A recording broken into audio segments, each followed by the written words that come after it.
Magmak tuke Ronald Kimeli Kurgat kaachiel gi Gladys Chemutai joloch ng'we kinda mar Stanchart Marathon mano bagi chuny boma ma Nairobi.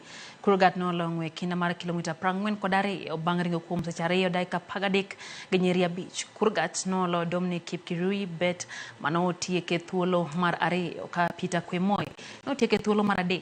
Gladys Chemutai noweyo jowetegi gi kilomita mar 17 kendo okawo loch e kidieny mar Wakeini bang' ringo kuom seche 2 dakika 31 gi nyiri 52. Caroline Koech gi Joy Kimani notieke thuolo mar 2 gi 3 kaluwore. Gladys Koech notieke thuolo mokwongo e kidieny mar nus ng'wech kendo Yembo Esther Chemutai gi Mary Jerotich. Vincent Mutai noloo e kidieny mar yowuowi kiluwe gi Kbon Obato gi Silas Kiplimo.